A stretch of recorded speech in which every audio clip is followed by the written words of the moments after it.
Welcome.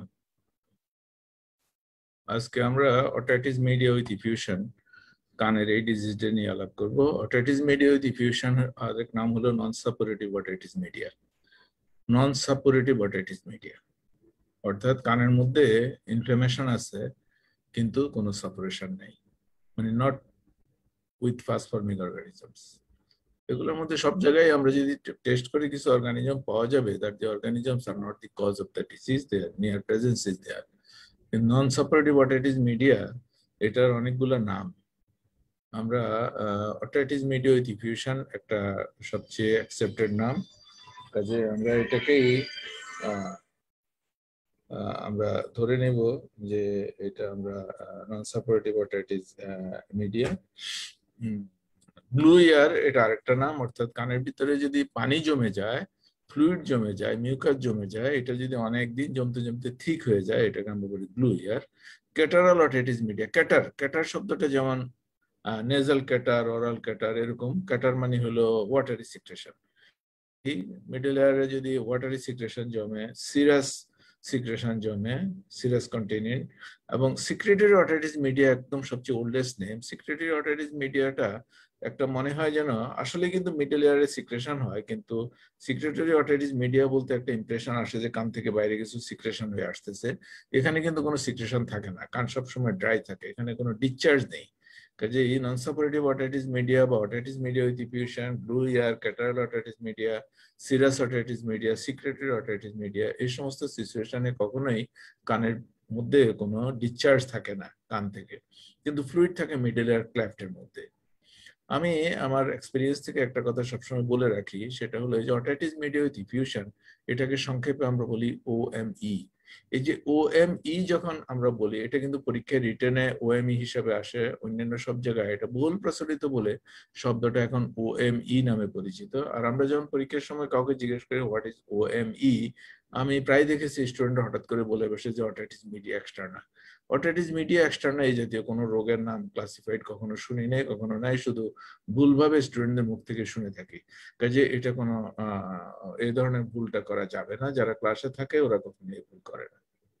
কাজে আমরা otitis media with effusion বা OME সম্পর্কে একটু বিস্তারিত জানবো। এটা হলো কিভাবে শুরু হয়, কিভাবে আমরা এটা চিকিৎসা করব। Definition: accumulation of non-purulent fluid in the middle ear cleft.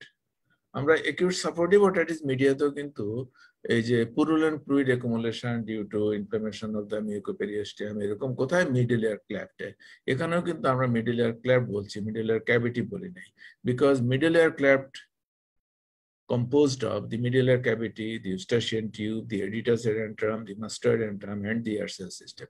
কাজেই এখানে accumulation of non-purulent fluid in the middle ear cleft কিভাবে accumulation হয় এটা আমরা মেকানিজমটাতে আমরা আসবো।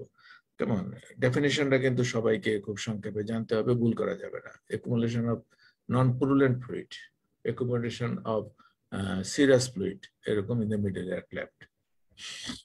Etiology, the exact etiology is unknown. এটার কারণ হলো যে এক্স্যাক্টলি আসলে যে কারণে আমরা এই রোগটা হয়ে থাকে বলবো, দেখা যাবে যে সবাই তো হচ্ছে না, কাজেই এই জন্য বলা হয় যে exact etiology is not unknown. এই জিনিসটা হওয়ার মেইন হলো ইউস্টাচিয়ান টিউব ব্লকেজ। মেকানিজমটা স্টার্ট হয় ইউস্টাচিয়ান টিউব ব্লকেজ অথবা blockage of the nasopharyngeal end of the Eustachian tube বা whole of the Eustachian tube. আমি দুইটা ভিডিওতে এটা জিনিসটা পরিষ্কার দেখা যাবে যে ইউস্টাচিয়ান টিউব কিভাবে ব্লক হয়। কিন্তু ইউস্টাচিয়ান টিউব ব্লক হয় most of the cases, almost all cases due to disease of the nasopharynx. Eustachian টিউবের দুইটা, একটা হলো টিম্পেনিক এন্ড যেটা মিডল ইয়ার ক্যাভিটিতে থাকে, আর একটা হলো নাসোফেরিঞ্জিয়াল এন্ড অথবা ফ্যারিঞ্জিয়াল এন্ড যেটা নাসোফেরিংসে ওপেন করে। কাজে এই নাসোফেরিংসে যে পার্টটা ওপেন করে সেটার যখন কোনো কারণে বন্ধ হয়ে যায়, তখন হয় কি মিডল ইয়ার ক্যাভিটিতে থাকে বাতাস, বাইরের দিকে তো টিম্পেনিক মেমব্রেন কানের পর্দা দিয়ে বন্ধ, এই বাতাসটা রেসপিরেটরি মিউকোসা কিন্তু ইউস্টাচিয়ান টিউব, মিডল ইয়ার ক্ল্যাফট এগুলো ফর্ম করে এবং এরা অক্সিজেন অ্যাবজর্ব করতে পারে। কাজে এটা অক্সিজেনটা যখন অ্যাবজর্ব করে ফেলে তখনই দেখা যায় যে এখানে একটা নেগেটিভ প্রেশার হয়, আর নেগেটিভ প্রেশার হলে এখানে ফ্লুইড আসে। কোত্থেকে আসে? মিডল ইয়ার ক্ল্যাফটের মিউকোসা থেকে নেগেটিভ প্রেশারের কারণে there is accumulation of fluid, এবং এই অ্যাকুমুলেশন অফ যে ফ্লুইড হয় এটা ইউজুয়ালি ইট ইজ ট্রানজিটেড, কখনো কখনো এক্সুডেট হয় যখন পরবর্তীতে ইনফেকশন হয়। বা এক্সুডেট এবং ট্রানজুডেটের মধ্যে ডিফারেন্স কি আমরা পরীক্ষার সময় জিজ্ঞেস করে বসি। কাজে এক্সুডেট মানে হলো যেটাতে protein rich fluid due to inflammation, এখানে কিন্তু ইনফ্লামেশন আছে, কোনো ইনফেকশন নাই, ইনফেক্টিভ ইনফ্লামেশনই সবসময় এক্সুডেট হয়। আর এমনি যখন ইনফ্লামেশন হয় বা কোনো কারণে প্রেসারের জন্য, নেগেটিভ প্রেসারের জন্য যে লিকেজ ফ্লুইড হয় বাই ফিল্ট্রেশন, এগুলোকে বলে ট্রানজুডেট। কাজে এক্সুডেট এবং ট্রানজুডেটের ডিফারেন্সিয়েশনটাকে চলে আসে। আপার রেসপিরেটরি ইনফেকশনের কারণে, অ্যালার্জির কারণে, এনলার্জ এডিনয়েডস এর কারণে, মিউকোসিলিয়ারি অ্যাবনর্মালিটিস এর কারণে, যেগুলোতে দুটো ইম্পর্টেন্ট ডিজিজের নাম এখানে লেখা, ক্যাটোজেনাস সিনড্রোম এবং ইয়াংস ডিজিজ। ক্ল্যাট প্যালেট হলে, যেখানে আমাদের এই যে প্যালাটো ফ্যারিঞ্জিয়াস বা সালফেনজিওফ্যারিঞ্জিয়াস মাসল যেখানে প্রপারলি কাজ করতে পারে না ক্ল্যাট প্যালেট থাকার কারণে, এবং কখনো কখনো following acute supportive otitis media. একটা একিউট সাপোর্টিভ অটাইটিস মিডিয়া হলে এটা তো পাস ফর্মিং অর্গানিজম হয়, মিডল এয়ার ক্যাভিটিতে পাস জমে, কিন্তু অ্যান্টিবায়োটিক দিলে যদি ইফেক্টিভলি রেসপন্স করে, এই ফ্লুইডটা তো পাসটা তো পরবর্তীতে পানি হয়ে যায়, যে স্টেজে নন পুরুলেন্ট হয়ে যায়, তখন আমরা এটাকে অটাইটিস মিডিয়া ডিফিউশন স্টেজকে বলে থাকি। ক্ল্যাট প্যালেটের জন্য হয়, আপার রেসপিরেটরি ইনফেকশনের জন্য হয়, অ্যালার্জির জন্য হয়। অ্যালার্জিতে কি হয়, আশপাশে স্টাশিয়ান টিউবের অ্যারাউন্ডে যখন মিউকোসা হয়, মিউকোসা যখন ইডেম হয়, আপার রেসপিরেটরি ইনফেকশন হলে যখন রেসপিরেটরি মিউকোসাতে স্টাশিয়ান টিউবের ওরিফিসে অ্যারাউন্ডে যখন ফুলে যায়, তখন এয়ারওয়েটা বন্ধ হয়ে যায়। এডিনয়েডস তো সরাসরি প্রেসার দেয়। আর এডিনয়েড ছাড়া আমরা দেখি মিউকোসিলিয়ারি অ্যাবনর্মালিটি যেটা বলছি, সেটা হলো যে এই যে রেসপিরেটরি মিউকোসাতে মিউকাস এবং সিলিয়া, মিউকাস এবং সিলিয়া দুইটারই যদি অ্যাবনর্মালিটি থাকে, তাহলে কিন্তু এরকম হয়। কাজেই আমরা বলতে পারি যে এরকম মিউকোসিলিয়ারি অ্যাবনর্মালিটি, যেমন ইয়াংস ডিজিজে কি হয়, মেইনলি মিউকাসের অসুবিধা হয়। কার্টাজেনাস সিনড্রোমে এটা সাইনোসাইটিস, রেসপিরেটরি ট্র্যাক্টের মধ্যে specially cavity formation in the lower respiratory tract, chronic sinusitis, এগুলো হয়ে থাকে। এদের আবার এই দুইটা সিনড্রোমের সাথে কখনো কখনো আমরা দেখি মিউকোবিসিডোসিস, যেটা বাচ্চাদের ক্ষেত্রে জন্মের পরে পরে হয়, এবং ওই বাচ্চাগুলো সল্টি হয়, ওরকম এদের মিউকোসিলিয়ারি অ্যাবনর্মালিটি থাকে। এরা কিন্তু আবার ইম্পোর্টেড হয়, কারণ এই সিলিয়ারি অ্যাবনর্মালিটি যাদের থাকে, এটা জেনেটিক ডিজিজ, যার কারণে শুধু যে রেসপিরেটরি মিউকোসা তা না, আমাদের স্পার্মের সিলিয়াতে পর্যন্ত মুভমেন্টের অসুবিধা হয়, স্পেশালি ছেলেদের ক্ষেত্রে এরকম দেখা যায়। কাজেই আমরা এই সিচুয়েশন গুলা, ক্ল্যাট প্যালেটে আমরা প্রত্যেকবারে সোয়ালো করলে আমাদের স্টাশিয়ান টিউব ওপেন করে, যখন ওপেন করে না তখন আমরা এরকম হয়ে থাকে।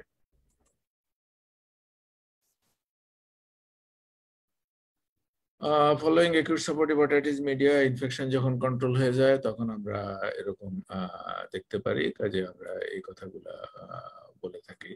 আর এটা হলো ইটিওলজি। প্যাথোলজি এবং প্যাথোজেনেসিস। কেমন প্যাথোলজি এবং প্যাথোজেনেসিস, এটা কিভাবে হবে? এখানে হলো যে স্টাশিয়ান টিউব যখন অবস্ট্রাকশন হয়, আমি কথাটা দিয়ে অলরেডি শুরু করেছিলাম, স্টাশিয়ান টিউব যখন অবস্ট্রাকশন হয়, তখন absorption of ear from the middle ear cleft, absorption of ear বলতে আমরা এখানে মেইনলি অক্সিজেন পার্ট প্রথমে, পরে কার্বন ডাইঅক্সাইডের কিছু অ্যাবজর্পশন হয়, রেজাল্টিং ইন ট্রানজুডেশন অফ ফ্লুইড, অথবা কখনো কখনো এক্সুডেশন হয় যদি সেকেন্ডারিলি ইনফেক্টেড হয়। Persistence of negative pressure leads to resorption of middle layer of the tympanic membrane. এটা যখন কনিক থাকে, তখন কিন্তু টিম্পেনিক মেমব্রেনের ফাইব্রাস লেয়ার, এখানে তিনটা লেয়ার থাকে আমরা জানি, এক্সটার্নালি স্কিন, মিডল লেয়ারে ফাইব্রাস লেয়ার এবং ইনার লেয়ারে মিউকোসাল লেয়ার।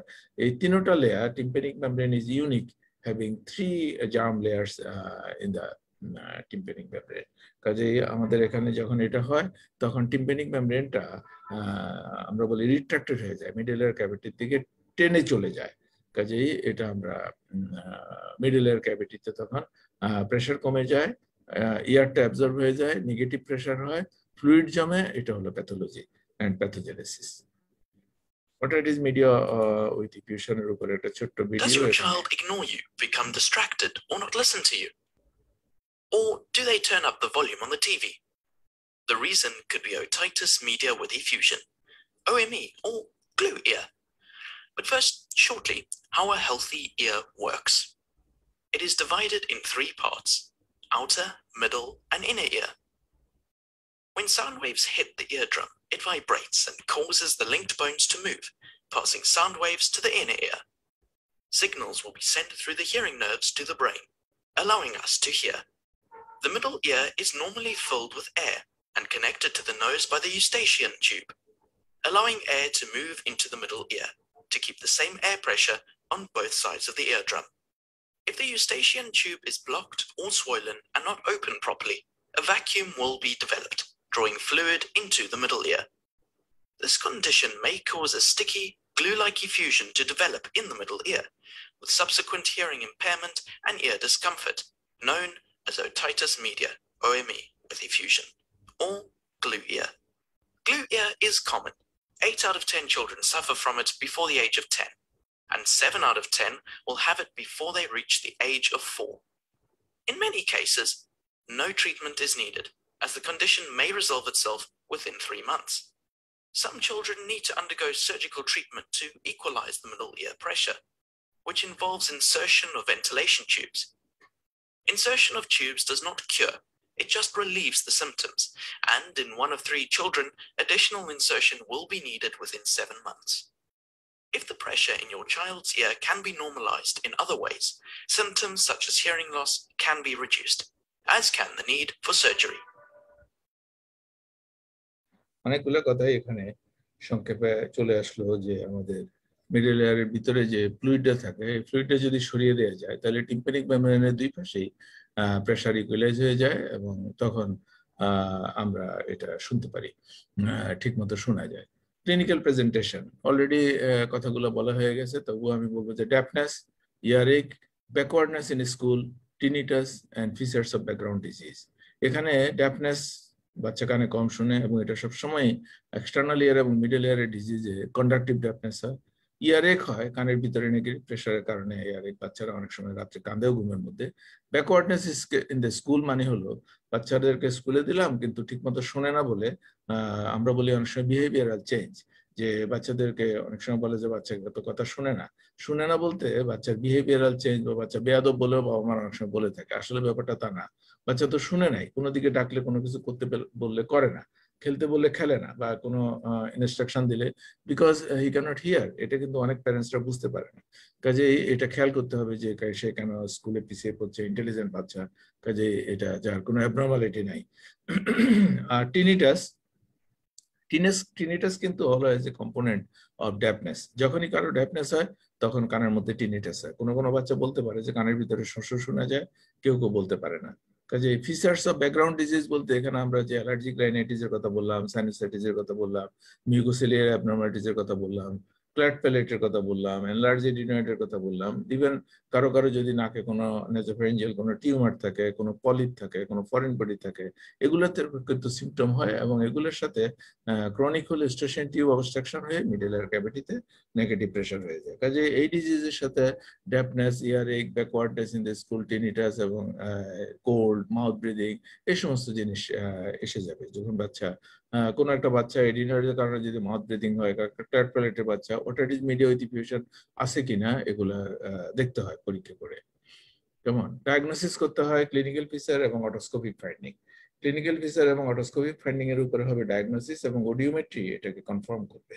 কেমন কনফার্মেটরি ডায়াগনোসিস হবে অডিওমেট্রি এবং টিম্প্যানোমেট্রি করে। আমরা আসতেছি ক্লিনিক্যাল ফিচারের মধ্যে যে কথাগুলো আমি এতক্ষণ বললাম সেগুলো deafness, earache, backwardness, school, tinnitus, features of background disease, এগুলো তো আমরা।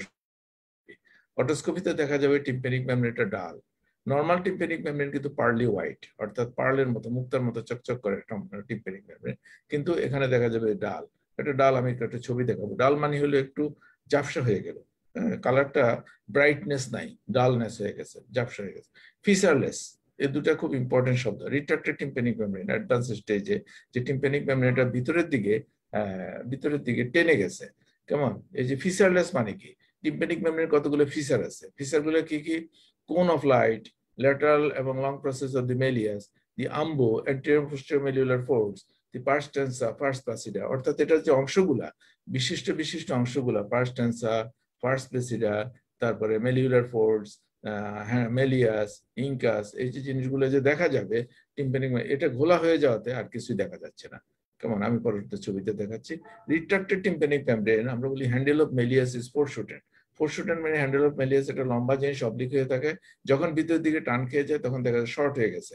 লম্বাটা এমন ভাবে প্লেস হয়েছে যে মাথাটা দেখা যায় বলে অন্যটুকু শর্ট হয়ে গেছে, এটা হলো ফোরশুটেড। তারপর short parts of membrane ড্রন inward.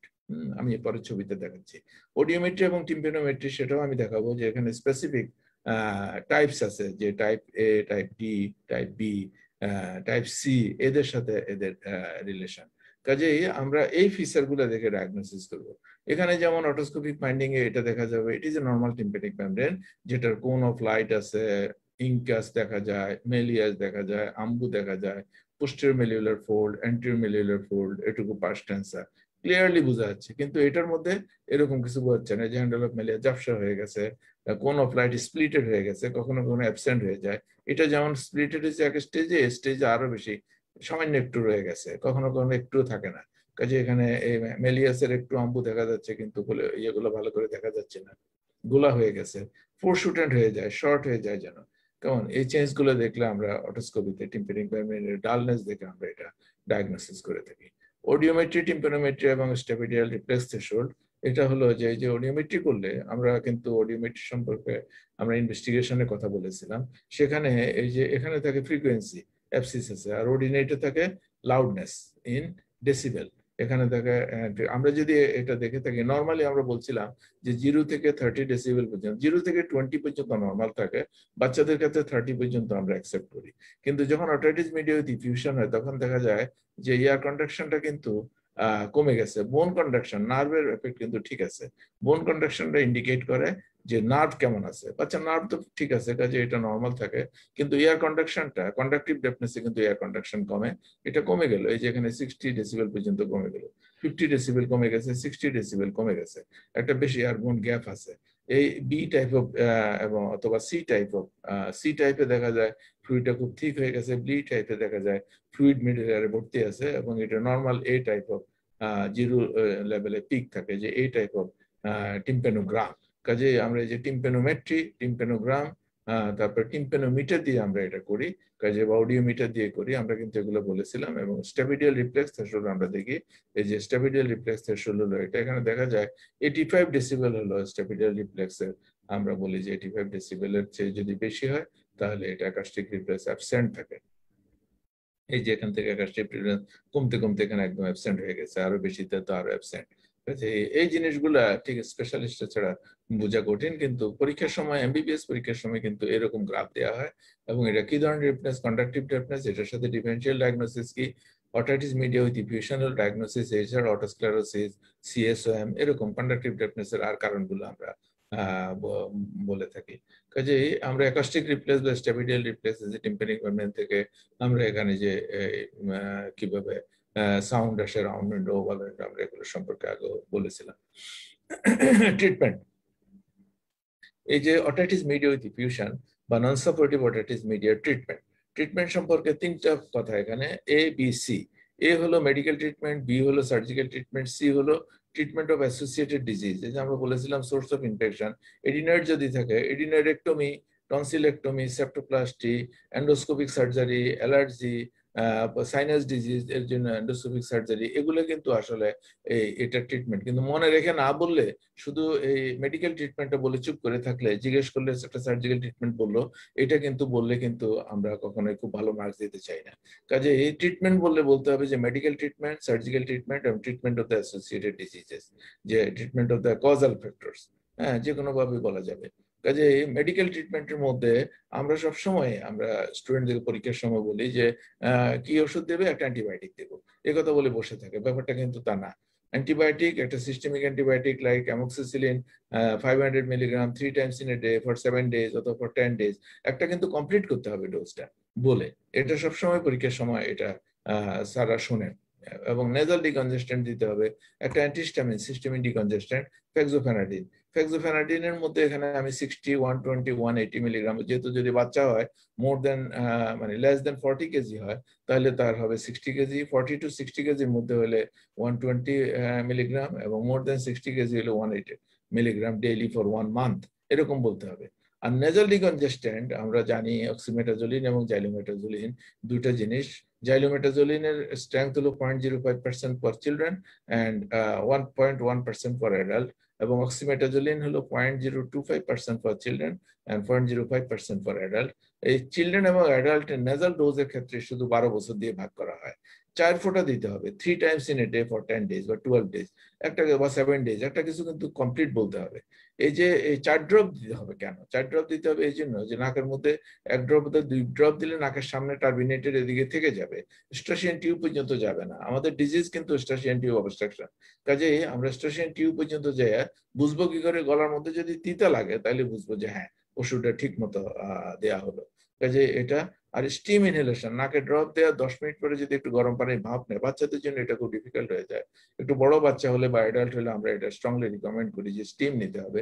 স্টিমের সাথে একটু মেন্থল দিয়ে, একটু ভিক্স দিয়ে, তারপরে এরকম আমরা দিয়ে থাকি। আর ফাইনালি আমরা কিন্তু কারো যদি কানে ব্যথার কথা বলে আমরা অ্যানালজেসিক দিতে পারি, লাইক প্যারাসিটামল, যতবার ব্যথা করে। আর সার্জিক্যাল ট্রিটমেন্টের মধ্যে হলো মাইরিঙ্গোটমি এবং গ্রোমেট। আমি মাইরিঙ্গোটমি এবং গ্রোমেটের ভিডিও একটা দেখিয়েছি, আরো একটা ভিডিও দেখাবো যে মাইরিঙ্গোটমিটা এবং গ্রোমেট ইনসারশনটা কিভাবে করতে হয়। কেমন ট্রিটমেন্ট অফ অ্যাসোসিয়েটেড ডিজিজ, আমরা এডিনোইডেক্টমি, টনসিলেক্টমি, সেপ্টোপ্লাস্টি, এগুলো রেসপেক্টিভ জায়গায় আমরা আলাপ আলোচনা করবো। কিন্তু এখানে কিন্তু এই কথা অবশ্যই মেনশন করতে হবে, 3টা হেডলাইন যেন মনে থাকে, যে 3টা হেডলাইনে আমরা এই ট্রিটমেন্টের কথা বলবো। সবাই মেডিকেল ট্রিটমেন্ট এবং সার্জিক্যাল ট্রিটমেন্ট বলে শেষ করে দেয়, তখন যে এডিনয়েড থেকে গেল বা সাইনোসাইটিস থেকে গেল, এটার আর ট্রিটমেন্ট কেউ না বললে ভুল হয়ে যাবে। মাইরিঙ্গোটমি এবং গ্রোমেট আমরা কিভাবে দিয়ে থাকি এটার একটা ভিডিও আছে এখানে, সবাই একটু দেখতে পারবে।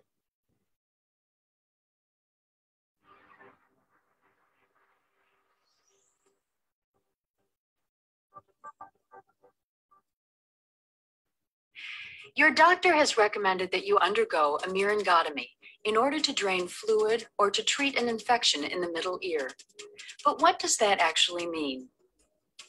The human ear is made up of 2 chambers, the inner ear and the middle ear. The middle ear is sealed off from the outside environment by the tympanic membrane, or eardrum. In a healthy ear, this membrane acts to protect the delicate interior of the ear from contamination. Occasionally, however, allergy, infection, or other irritation can cause a buildup of pus, blood, and other fluids within the middle ear. In these cases, the seal created by the eardrum acts to prevent proper drainage and can actually pose a health risk. Symptoms can include pain caused by the buildup of pressure and even hearing loss. If left untreated, the buildup of fluid can damage the delicate structures located behind the eardrum, leading to temporary or even permanent hearing loss. A myringotomy is a simple procedure in which a small tube is inserted into the eardrum in order to allow fluids to drain out of the middle ear, reducing pressure and allowing any infection to be treated with antibiotics. When the operative field is numb, the surgeon will use the microscope to help make a very small incision in the lower part of the eardrum so that the fluid can drain harmlessly away. In most cases, 1 or more drainage tubes are left in place to continue to allow fluid to escape during healing. Sutures are not required, as the eardrum will heal naturally. And the drainage will fall out by itself, or it will be removed by the surgeon 1 to 3 weeks later.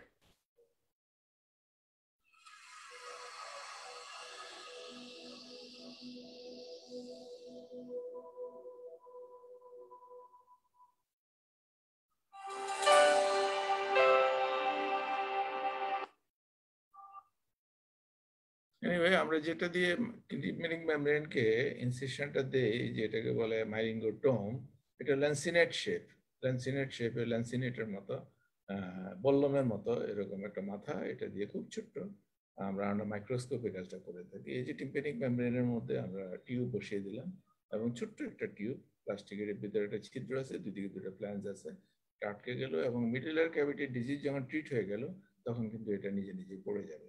কাজে কখনো কখনো দেখা যায় যে এই tube ছাড়াও আর এটি এখানে দেখা যাচ্ছে যে এই যে সেগমেন্টালি টিম্পানিক মেমব্রেনটা ভিতরের দিকে পুস্ট হয়ে আছে, এই যে এটিকের দিকেও মানে প্লাসিডাতে এবং প্লাস টেন্সার দুটাতে, এটাকে আমরা বলি retraction of the tympanic membrane.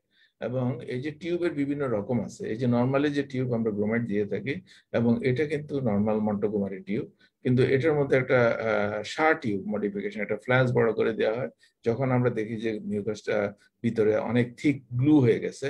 অনেক সময় দেখা যায় যে কিছু কিছু ক্ষেত্রে বা মিউকোভিসিডোসিসের কথা বললাম অথবা ক্ল্যাট প্যালেট বললাম, যে সমস্ত ক্ষেত্রে আমরা অনেক সময় টিউব দিয়ে থাকি, পার্মানেন্ট টিউব একদম ইয়ার্স থাকবে যাতে এক্সট্রুড আউট না হয়, সেজন্য টি টিউব আমরা এখানে দিয়ে থাকি। কাজে আসলে মাইরিঙ্গোটমি এবং grommet insertion is a very common practice and common surgery done in case of children with otitis media with effusion. কাজে এটা আমরা এখন এটার সিকুয়েলি, অর্থাৎ আমরা যদি ট্রিটমেন্ট না করি তাহলে দুটো ঘটনা সাধারণত ঘটে। অনেকেরই দেখা যায় যে পরবর্তীতে যে কমপ্লিকেশন বা সিকুয়েলি একই জিনিস, যদি ইফ রিমেইনস আনট্রিটেড। সিকুয়েলি হলো একটা কমপ্লিকেশন, মানে কি সিমটমের জন্য পেশেন্ট যদি বাচ্চা যদি কম শুনে তাহলে তার ইন্টেলিজেন্স ডেভেলপমেন্ট থেকে শুরু করে লেখাপড়া থেকে শুরু করে সবকিছুতে তার লাইফ এফেক্টেড হবে, সেটা একটা জিনিস। কিন্তু কানের মধ্যে যে এফেক্টটা হয় সেটা হলো টিম্পানিক মেমব্রেনটা রিট্রাক্টেড হয়, আমি এটা দেখিয়েছি ছবিতে, and is adherent to the medial wall and ossicles of the middle ear resulting in permanent deafness. যখন এটা এই যে আমরা যখন বললাম এই যে এটা যদি একদম প্লাস্টার্ড হয়ে যায় মিডল এয়ারের সাথে, মিডল এয়ারের মিডিয়াল ওয়ালের সাথে, কেমন, এটাকে আমরা বলি এডিসি অটাইটিস মিডিয়া। এখন অনেক সময় দেখা যায় যে এডিসি অটাইটিস মিডিয়ার উপর একটা শর্ট নোট আসলো, আমি তো এক কথা বলেই চলে গেলাম। কাজেই এটাকে কিন্তু অটাইটিস মিডিয়া উইথ ইফিউশনের যে ফিচারগুলো, ডেফনেস, টিনিটাস, ইয়ারেক, এগুলো সবগুলোই কিন্তু এখানে আসবে এবং পজিটিভ ব্যাকগ্রাউন্ড ডিজিজের কথাও আসবে, কনজারভেটিভ ট্রিটমেন্টও আসবে। শুধু এখানে যে প্লাস টিম্পানিক মেমব্রেন এটা রিট্রাক্টেড হয়ে গেল, এটাই শুধু এটার মধ্যে থাকবে এবং এটা পার্মানেন্টলি হয়ে যায়। আরেকটা কনসিকুয়েন্স হলো টিম্পানোস্ক্লেরোসিস। স্ক্লেরোসিস একটা শব্দ আমি সবাইকে খেয়াল করতে বলবো। স্ক্লেরোসিস মানে ফাইব্রোসিস। স্ক্লেরোসিস নামে যত রোগ আছে শরীরে সবগুলোই কিন্তু প্রগ্রেসিভ এবং associated with some form of fibrosis. এখানে টিম্পানিক মেমব্রেনের যে ফাইব্রোসিসটা হয়, এই ফাইব্রোসিসের পরে হায়ালিনাইজেশন, হায়ালিনাইজেশন মানে চকের মতো সাদা শক্ত হয়ে যায়, এরকম tympanic membrane of the mucosa, middle ear মিউকোসাতে হয় এবং লিগামেন্টস গুলোতে হয়, রেজাল্টিং ইন পার্মানেন্ট ডেফনেস। এই যে এটাতে পার্মানেন্ট ডেফনেস হয়, ইট follows fibrosis and hyalinization, follows otitis media with effusion and our early childhood infection. এগুলো হলো এই সিকুয়েলি। কাজে এই দুইটা কমপ্লিকেশন বা সিকুয়েলি আমরা বললাম। এবং এই যে এটা হলো টিম্পানিক মেমব্রেন, তার মধ্যে যে হাইলিনাইজেশন হয়ে গেল, স্কারিং হয়ে, এটা হলো এই রিজিয়নটা নর্মাল ইয়ারড্রাম, আর এটুকু হলো টিম্পানোস্ক্লেরোসিস। কাজেই আমরা এই সহজ জিনিসটা অটাইটিস মিডিয়া উইথ ইফিউশনে এবং এডিসিভ অটাইটিস মিডিয়াতে টিম্পানিক মেমব্রেন, এই যে এখানে কিন্তু টিম্পানিক মেমব্রেন একদম প্লাস্টার্ড হয়ে প্রত্যেকটা অসিকলের গায়ে এমন ভাবে ঘেঁষে গেছে, অনেক সময় দেখা যায় যে ভিজা কাপড়, পাতলা কাপড় যদি শরীরে পড়লে যেমন গায়ের মধ্যে প্লাস্টার্ড হয়ে লেগে যায়, ঠিক সেরকম করে লেগে যায়। কেমন এখানেও দেখা যাচ্ছে যে ভিতরে, এবং অসিকল অনেক সময় ডিস্টার্ব হয়, ভিতরে লেগে গেছে। Complication, formation of adhesions of the tympanic membrane to the medial wall of the middle ear and ossicles causing conductive hearing loss. This is a complication of recurrent otitis media. Other complications এর মধ্যে acute mastocytitis, meningitis, facial nerve paralysis, sigmoid sinus thrombophlebitis, এগুলো কোলিস্টেটোমা হয়ে তার সিকুয়েলি হিসাবে ওগুলো হয়ে থাকে। কাজেই আমরা কারো কোনো কোশ্চেন থাকলে আমরা জানবো, কিন্তু